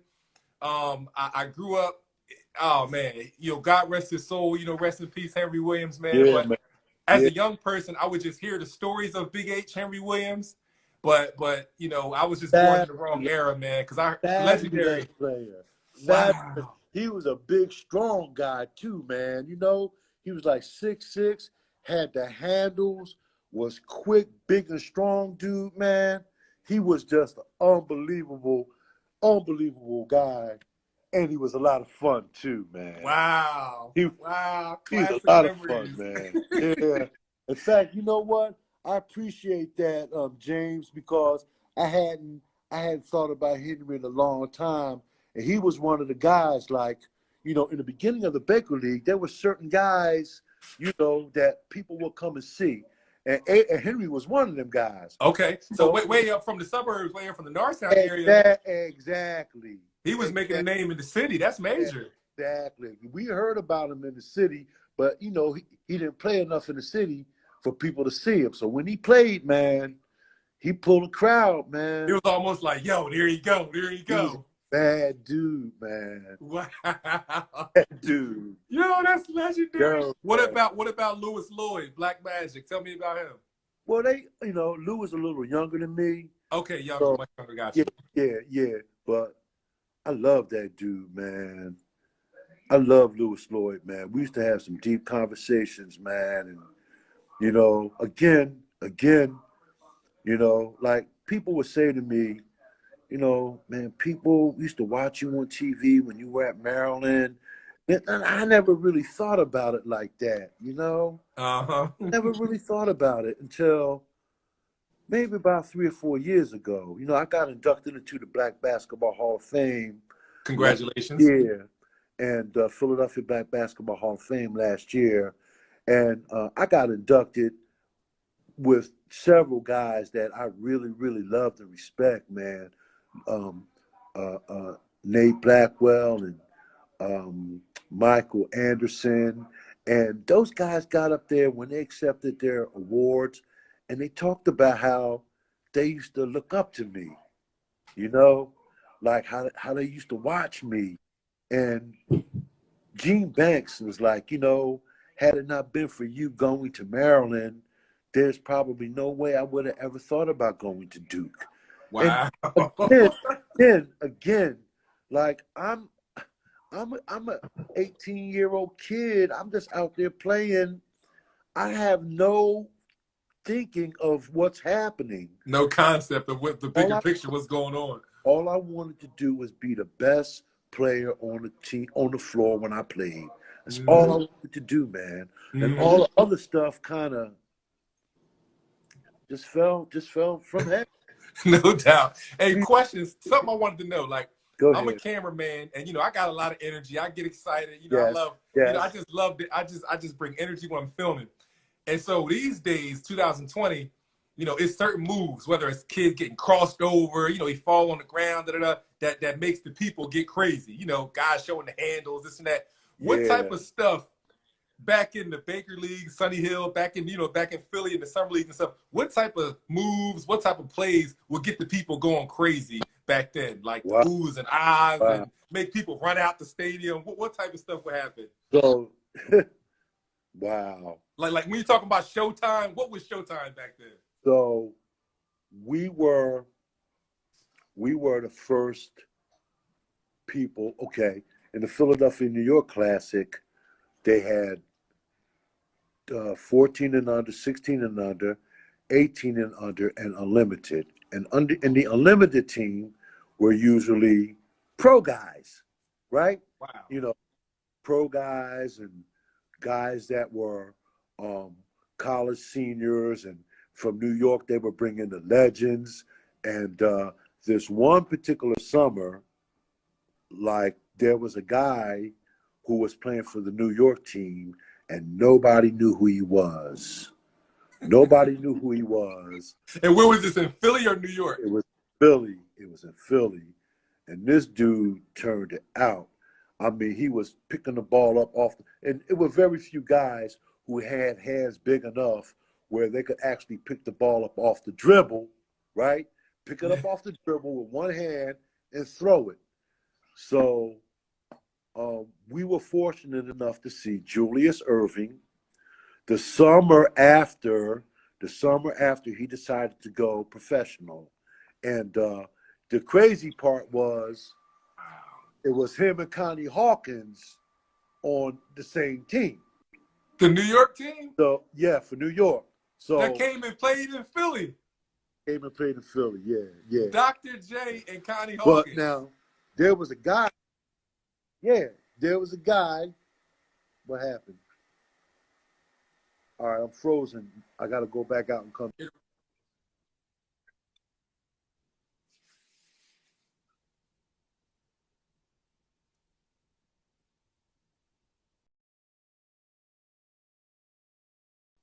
Just bear with us. We're going to get him back.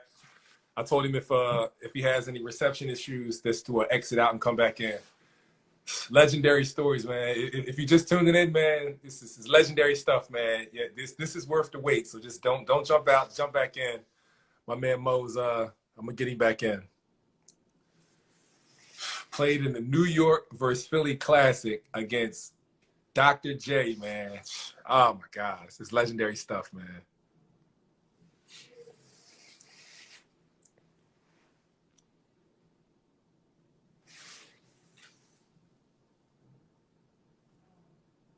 Hey, Coach Mo, if you're watching, you got to send me another request. I tried to accept you, but something happened. It said it denied it. All right, here we go.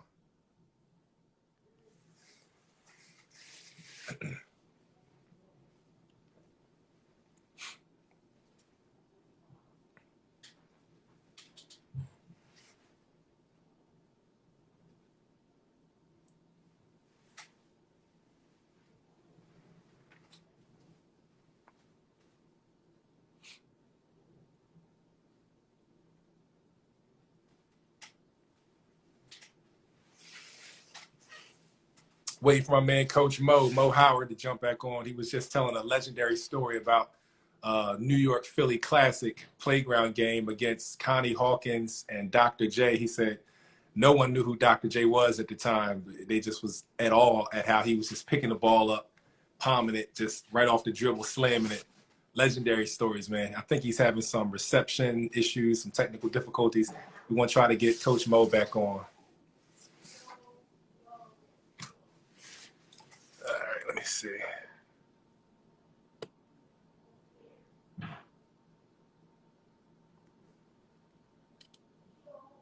Appreciate that, Xavier. We're gonna get him back on. We're gonna trust me. I got a lot more questions for him. Man, Philadelphia, Dre, yo, you missing it, man. I got Coach Mo in here. He just started having some technical difficulties with his reception. We're gonna try to get him back on. These stories is legendary, man. Super, super legendary. We're going to try to get my old head back on. We got to finish this the right way, man. We got to finish this the right way. Let me see if I can get my man back on. There we go. Coach Mo, you back. We back. We live. We back.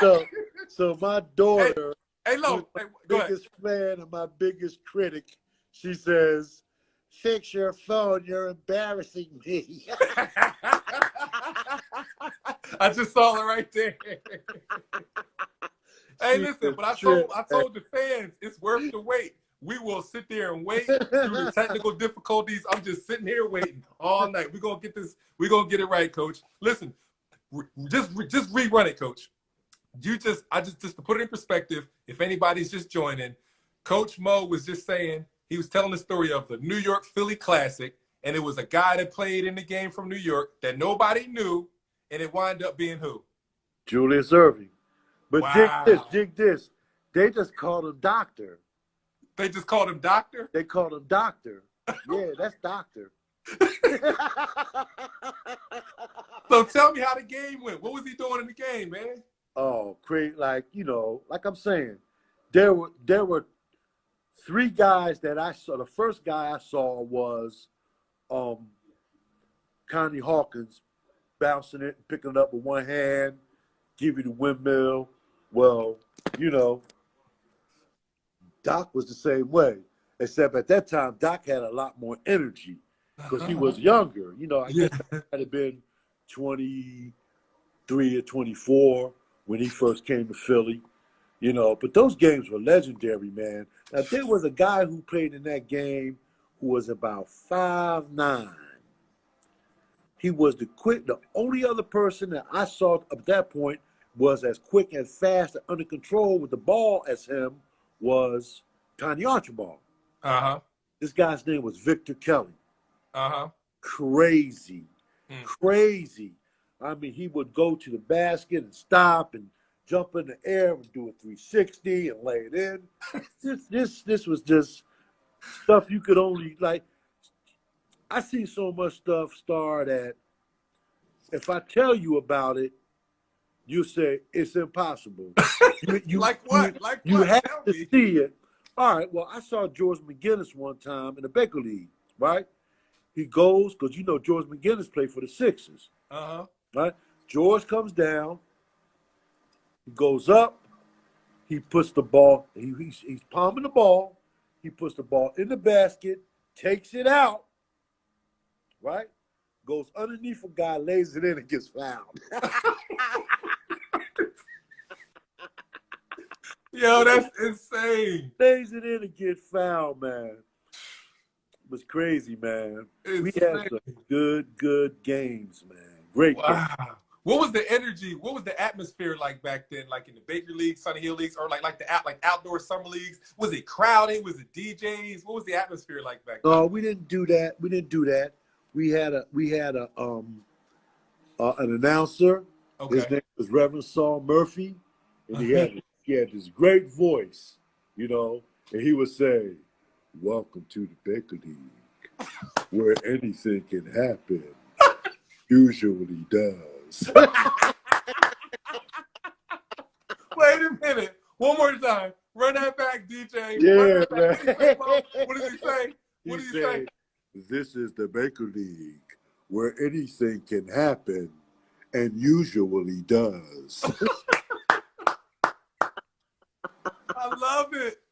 And he had nicknames for people, and I mean, it's just been so many guys. Like I saw a Baker League game one night when Bill Bradley graduated from Princeton, and he was a Rhodes Scholar.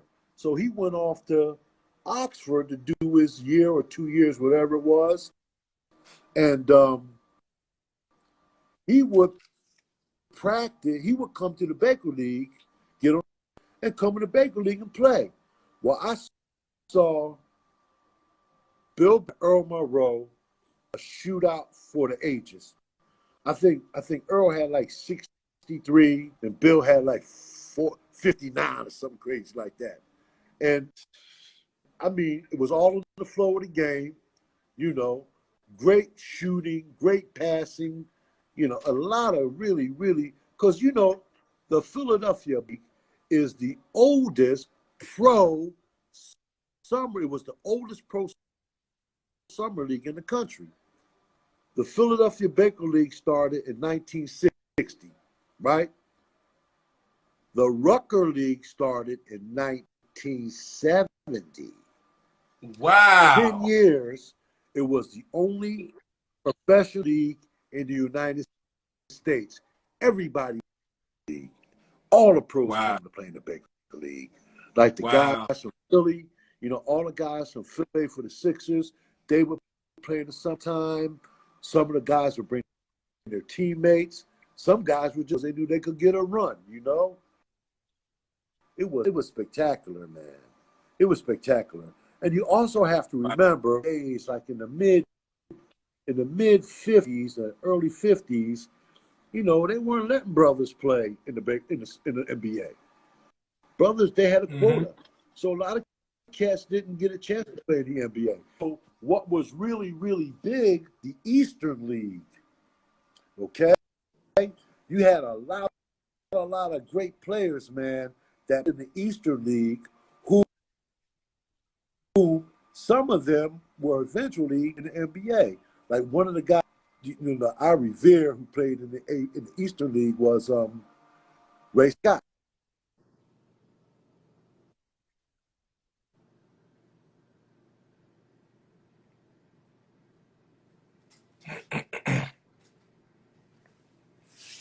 Hey Mo, hold up. Can you hear me? Hold up. Can you hear me? I can't hear you.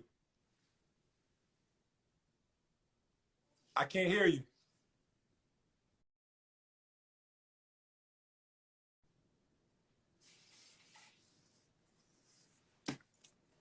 Appreciate y'all bearing with us, man, just for all this history, man. We're gonna wrap it up soon. I'm gonna actually let you guys get to a Q&A, because I don't want to hold Mo all night.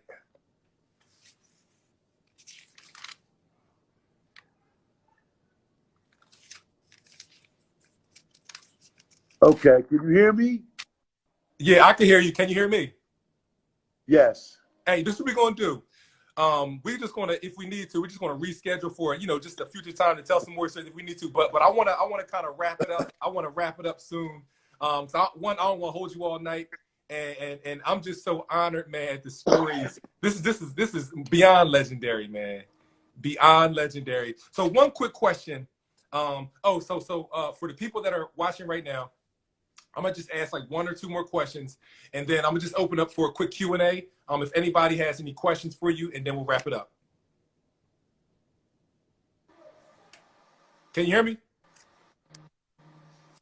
Yes. Uh-oh. You can hear me? Can you hear me? I can hear you. It's delayed a Yes. little bit, but I can hear you. Okay. Can you hear me better? Yes. Can you hear me better, Star? Yeah, I can hear you, but it's a little bit of a delay on it, though. That's all.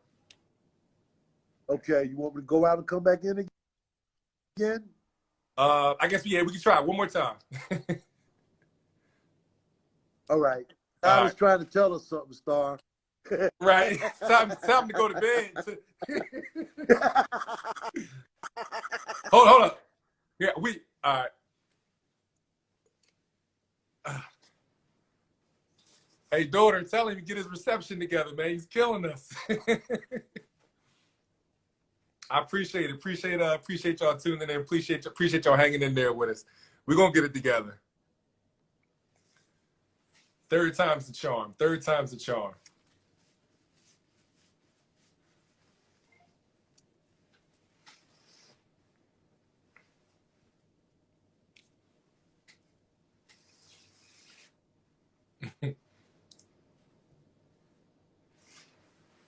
His reception might still be acting up because he hasn't joined yet.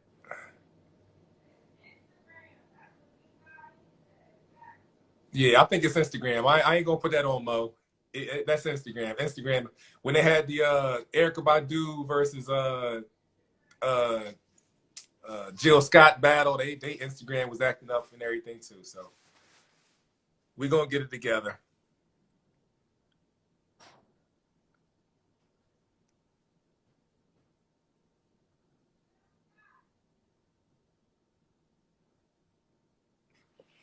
Come on, Coach Mo, where you at? Let me see if I can get you back on here.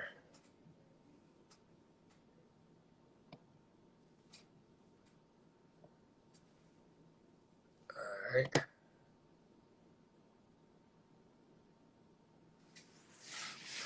Hey, it's Legends Week, man. I told y'all it was about to get crazy. It's Legends Week, man. Nothing but legends this week, man. Like nothing but legends, man. Instagram owes for this one, man, because they messing up all this history, man. Nothing but Legends Week, man. We're gonna try to get Coach Mo back on real quick so we can wrap up, man. I have to wrap this up the right way. We can't go out like this. This is legendary. I have to give a nice little outro to this, man. Where you at, Coach Mo? Let me see if we can get him back on. All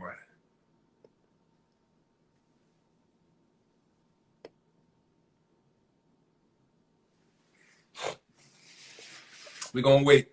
We're gonna wait for Coach Mo, man. It's only right. We gotta wait. We gotta end this thing the right way.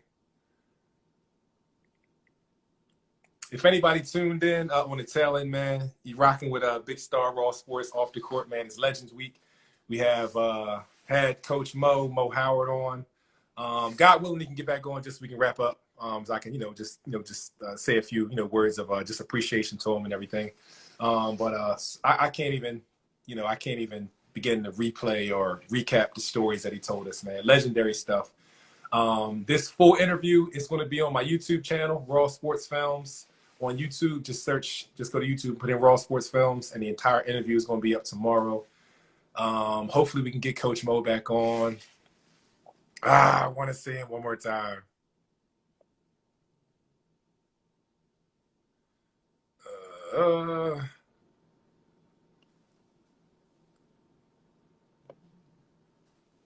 Howard Moskey, let me see. Send a request.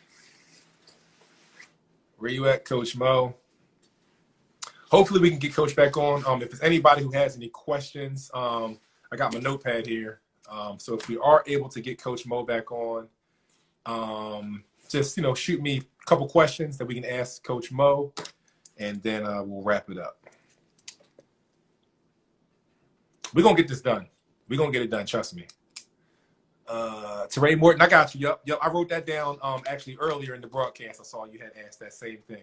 I'm going to definitely ask Coach Mo that if he can get back on. If I have to, worst case scenario, I'm going to just end the live, call him on the phone and say, Coach Mo, hit me up one more time, and then we're going to finish this thing the right way. Yo, have y'all been enjoying this, man? Leave me some comments, man. Talk to me, man. Have you guys been thoroughly enjoying this history lesson, man? I've seen the interaction's been crazy, man.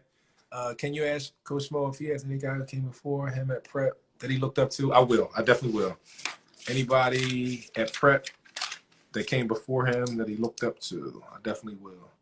Well, he hasn't jumped back on, so and he was pretty on point with, exiting the live and jumping back on, so not sure. All right, I'm gonna try to send him the request one more time. Way of Jade. One more time. Let me see.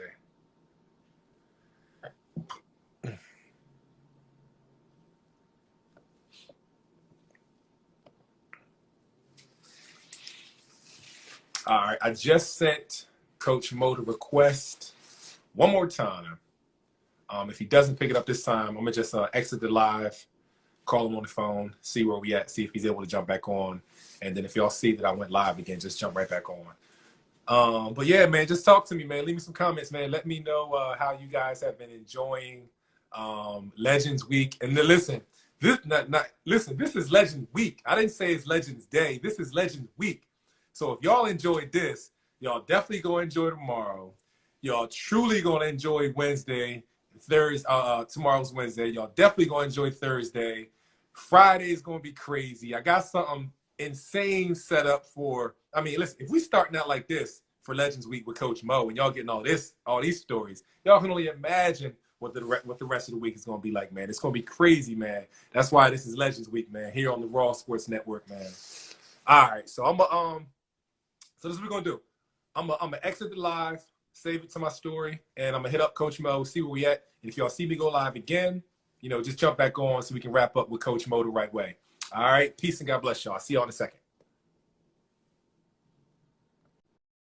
Jump right on. I just talked to Coach Mo. It was Instagram. He said he was trying to accept a request, but it wasn't letting him accept it on his end. So it was an Instagram issue. Not even a reception issue, just Instagram acting weird. So we're going to get Coach Mo back on, man. Hopefully, God willing, he jumps right back on, sends me another request. And so we can, give him the proper respect and, end this the right way, man. Just like I said earlier, man, Coach Mo Howard, if you guys missed we've been on the live since 8 o'clock, an hour and 45 minutes. If you guys have missed all of this history, have no fear. Everything's going to be uploaded to my YouTube channel tomorrow. So here we go. Here's Coach Mo. Let's go.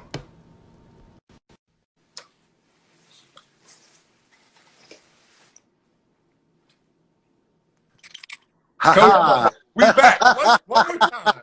All right. We're going to make it quick. Sorry. That's cool. It's Instagram. It's not us. We're going to make it quick, man. I just want to say thank you, Coach, for this time that you've given me and giving the people, letting us pick your brain and just giving us some information, man. Thank you. I can't thank you enough, Coach. I love this. And, you know, we've been trying to cook this up for some time. Yes. So this was awesome, man. This was Hey, awesome. real quick, I'm gonna just ask one question, and then I'm gonna let the people ask you some questions. Okay? Okay. What have you learned? What's one thing, or what have you learned just from your experiences? What has the game taught you? Patience, discipline, perseverance, camaraderie, sacrifice. You know, everybody can't be the star. You know, some guys got to be role players. No doubt. Everything that matters is, you know, who all ends up at the dance. You know what I'm saying? No doubt. For sure. When you show up at the dance, they're not going to ask you how you got there. They're going to say, hey, you're at the dance too. Basically. Yeah, basically, you know. They don't want to check your credentials. Man. Yeah, man. I mean, just so many things, you know, like my college coach was very instrumental. And like, you know, I had a great father. I had a great father, and I thought he was a strict guy and a disciplinarian. But when I went to college and played for this man, Lefty Drizel, you know, he took me to a whole nother level. You know, he demanded accountability, punctuality, unselfishness, and those things became, you know, hallmarks in my own life. Mm-hmm. You know, like I've lived a far from perfect life, but on the same hand, you know, I've gone a lot farther than I ever imagined, Star, ever imagined. So I just want to say to the young people that are listening, you know, pay attention. You know, if you want to be successful, copy what successful people do. Basically. You know, there's no rocket science to this stuff. It's very simple. It's very simple. You know, if you want to be successful, do what successful people do. No doubt. Simple as that. But, oh, you can't put it no plainer than that, man. That's hey, man. You know? Oh, man. Thank you so much, man. All right, well, without further ado, we're going to open it up to the people. Q&A time. People, if you're watching, if you're listening, if you have any questions for Coach Mo about his entire journey, you know, from the Baker League, Philadelphia, NBA, college, ask him some questions. One question, Coach, somebody wanted to know, was there somebody at St. Joe's Prep that you looked up to, that came before you at St. Joe's Prep? No. Okay. No. I went to St. Joe's Prep. There was nobody on that team who looked like me. I understand. There was nobody. Mm-hmm. I talked to young men who came after me who said, I went to St. Joe's Prep because you went there. Mm-hmm. Let me say this to you. At St. Joe's Prep, the athlete is not the most popular person. Uh-huh. Most popular person at St. Joe's Prep is the guy with the highest GPA. And that wasn't me. No doubt. No doubt. So it's flip-flop. So now the most popular guys or the athletes were the guy with the 4.4 GPA. Nobody knows who that is. And it's still like that to this very day. You know, I mean, the guys who everybody knew were the guys that had the GPA. Mm-hmm. So the question was, did you look up to somebody while I was at St. Joe's Prep? And I can say to you unequivocally, there was nobody like me. There was no role model for me. Gotcha.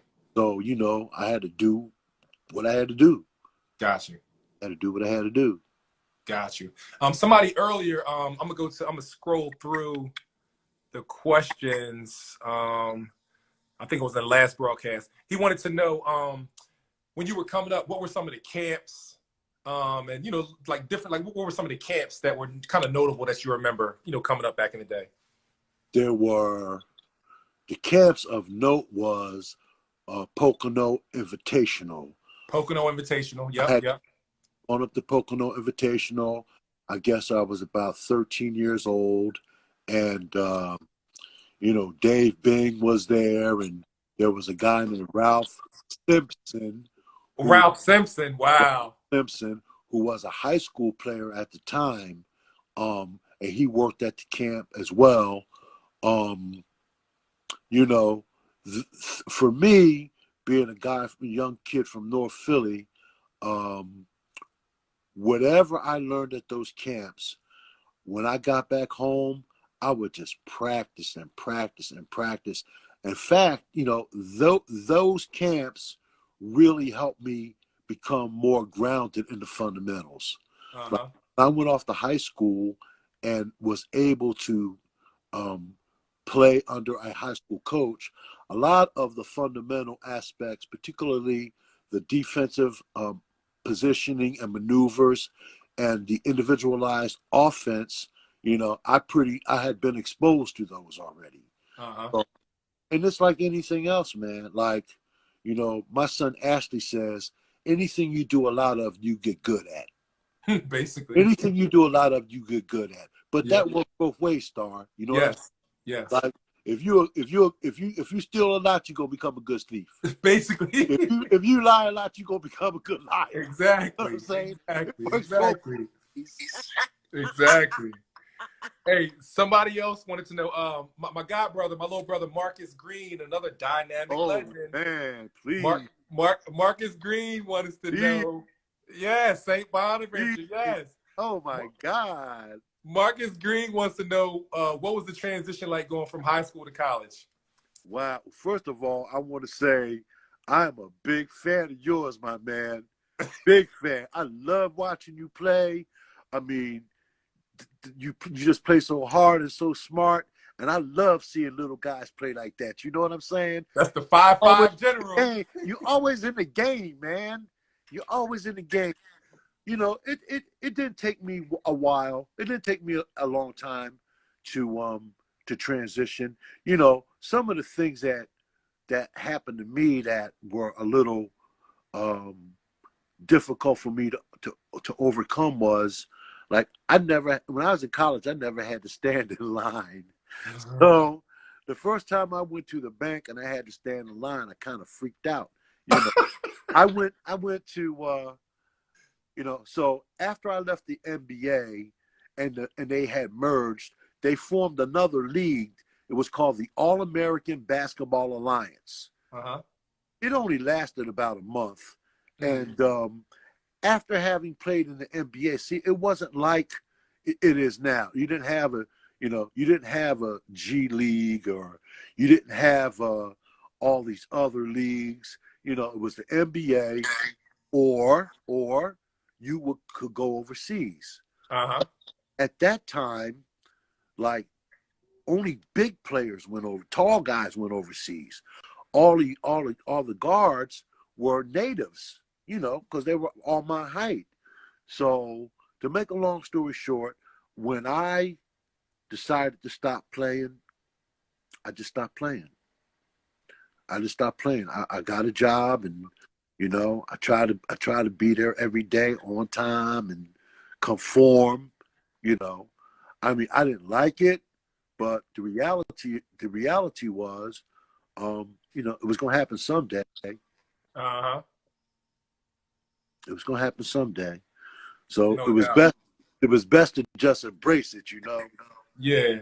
Hey, Just a young guy by the name of Xavier Pena wants to know the best player from Philly that you played against, I guess. wow, there was so many. I just Xavier too. He's going to be a fine young player. I've seen him play. He's been for a while. He's going to be a very, very good player, man. But Yeah. X, man, there were so many guys like, I mean, on what level? High school, Andre McCarter. College. I would say from Philly, it might have been Galen Baker or uh, heck, any of the guys that played at Temple. Kevin Washington, Jerry Baskerville, any of these guys, you know. So LaSalle had great players. I mean, I didn't always play with Jelly, you know. Sometimes me and Joey, we played against, you know, against each other. So it's been a lot, man. It's been a lot. It's been a No lot. doubt. Another question. Somebody said, "Can you tell a quick?" And I don't want to hold you too long because I don't want the reception to start going out on us again while we rocking. A quick Claude Gross Senior story. Somebody wants to know. They said, "Can you tell them a quick Claude Gross Senior story?" So you got to remember, like, we 13, 14, 15 years old, and Coach Gross would tell us, and some of y'all never used to, you got to wear a jockstrap. You got to wear, right? And some of us didn't even know what a jockstrap was. So sometimes before games, he would to you and pull your shorts open to see if you had a jockstrap on. If you didn't have a jockstrap on, he wouldn't let you play. That's funny. That's hilarious. Man, he was something, old school. Man. That's old school, man. Hey, I have a question. How did because everybody always hears about Joe Jellybean Bryant across the world and stuff, but you played with him. You know, people see Kobe, but how was Jellybean's game, man? How was Kobe's father's basketball game? Say to you is, and some people will say, you know,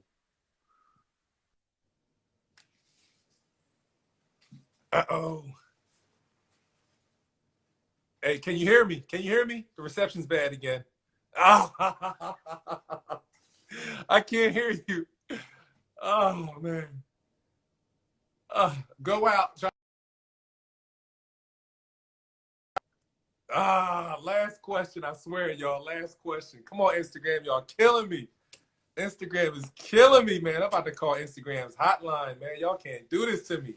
The last question of the night: how was Kobe's dad's basketball game? And Instagram is acting. Wow.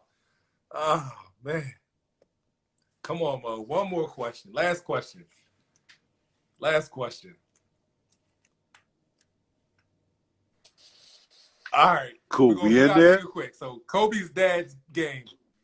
Yeah, we in there. So tell me about Kobe's dad. Joe Bryant was ahead of his time. Joe Bryant was ahead of his time. Joe Bryant was like Magic Johnson before Magic Johnson. Okay? So I saw a city championship game. Joe's team played against St. Thomas More. And St. Thomas More had, you know, a pressing defense. They pressed the entire game. Joe's high school team, Bartram, had two small guards, like 5'7", 5'8". They were taking the ball out of bounds, giving it to Joe, who dribbled the ball up the court against the press. Right? So, and he was 6'9". You know, one of the reasons why, you know, Joe was not able to come off that way in the NBA was that's not how 6'9" guys were supposed to play. 6'9" guys were supposed to play underneath the basket. But if you look at some of the film, you could see that he had the flair, he could handle and passer. It was great. That's why I love playing with him. You know, he could shoot it, take it to the basket. There's actually some video of him dunking on Kareem. Wow. Him dunking on Kareem Abdul-Jabbar. Yeah. Wow. Yeah, dunking on Kareem. Yeah, man. Legendary, yeah, man. Well, hey, man. we going to wrap it up, man, because I don't want us to mess up again. This was such a treat, man. My wife is in here, Stars D, but that's my wife. She's upstairs watching. Okay. She said earlier, she said, he ain't going to sleep all night. I'm not, Coach. Mo, I ain't going to sleep tonight, man. I'm going to just be up thinking about this. Oh, man, it's such a treat, man. Yeah, we had a 3.5-hour Zoom call today on that prep search committee. So I want to try to get a nap in, but when I knew I was going to be on here You see, I called you early to try to figure this out, man, because I have been so looking forward to it. And, you know, and I just want to say one thing, like, you know, for all the young guys out there, like, everything that you're trying to do has been done before. Mm-hmm. Everything that just maybe a different way of doing it, but everything that you guys are trying to do has before. Ask questions. Find somebody that you trust. A man, an uncle, grandpa, coach. Find some man that you trust. And the young ladies, find some woman that you trust. And ask the questions. Ask the questions. Okay? Don't be afraid to approach us, man. We're too old to bite. No doubt. But we have a lot of information. We have a lot of information that we can share with you, so you won't have to make some of the mistakes I made. No doubt. Hey, last question before we jump out. Ricky Franchise Hilltop wants to know, one last question. How much did Ash and Kai learn from your game? Everything, man. You kidding me? Them guys was bummed till I took them out. Well, they're two very different players. I mean, Ashley was a great ball handler and a passer, and he could shoot it pretty good. And, you know, I could shoot it, but I couldn't handle like Ash. And Kai, like, you know, I thought of the three of us, Kai was the best scorer. Kai was another guy who used to shoot with each hand. You know, he was ambidextrous. Was a good pass. He ended up being the all-time leading assist guy at his college. He got over 500 rebounds. Like, wow. I wasn't rebounding jacked, you know. I was like, man. Big guy, get the ball, give it to me. Give it to me. So yeah. Catch my miss, big guy. I know that's right. I know that's right. But hey, man, I just want to. You got to get Ricky Tucker, man. You got to get Ricky Tucker. Say it again. I couldn't hear you. Say it again. Say it again. What? Say it again. I couldn't hear you. Got to get Ricky Tucker on. Yes. Ricky Tucker. Get Ricky Tucker. Because Ricky Tucker was area to play in the big at Providence in the Big East. Got you.